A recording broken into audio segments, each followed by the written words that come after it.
Assalamualaikum warahmatullahi wabarakatuh. Selamat pagi anak-anak, berjumpa lagi sama Bapak. Sebelumnya kita telah membahas materi mengenai majas. Hari ini kita akan membahas materi mengenai makna kata. Makna kata di sini ada 4 anak-anak ya. Di sini Bapak akan menjelaskan satu persatu. Yang pertama, makna leksikal. Kira-kira apa ya makna leksikal itu? Oke, makna leksikal itu ya makna yang terdapat pada suatu kata sebelum kata itu mengalami proses perubahan, atau biasa kita sebut dengan makna kamus. Contoh, koki. Koki itu kan jika kita cari di dalam kamus, maknanya orang yang jago memasak. Dua itu makna gramatikal anak-anak ya. Makna gramatikal itu makna yang terdapat pada suatu kata setelah kata itu mengalami proses perubahan atau proses gramatikalisasi seperti pengimbuhan, pengulangan, dan pemajemukan. Pengimbuhan itu banyak anak-anak ya di dalam bahasa Indonesia, biasanya ada awalan, ada sisipan, ada akhiran, dan awalan dan akhiran, atau biasa kita sebut dengan prefix, infix, suffix, dan konfiks. Ada 4 anak-anak ya. Di sini Bapak akan mencontohkan yang menggunakan imbuhan. Contohnya keibuan. Keibuan itu kan kata dasarnya ibu diberi imbuhan ke menjadi keibuan. Memiliki makna apa di sini? Berarti perempuan ya yang memiliki sifat seperti ibu atau sifat seperti ibu.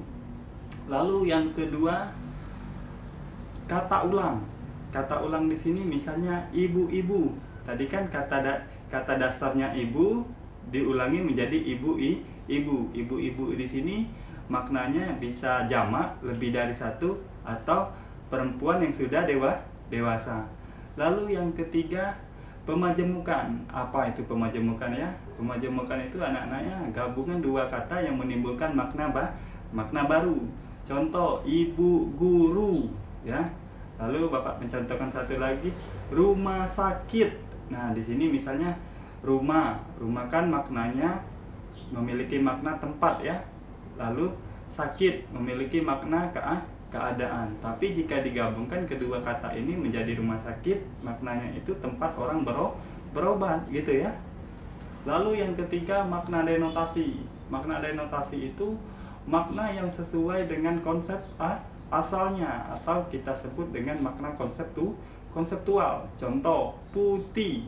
Putih itu kan jika kita cari maknanya, makna denotasi memiliki arti suci atau bersih.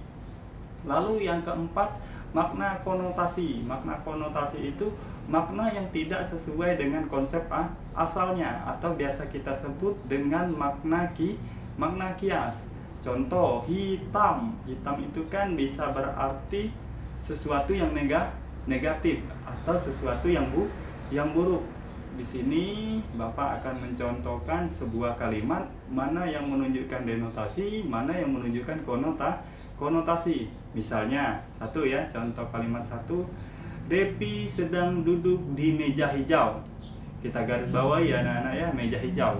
Meja hijau ini berarti Depi sedang duduk di meja yang berwarna hijau. Berarti meja hijau ini menunjukkan meja yang berwarna hijau. Itu ya.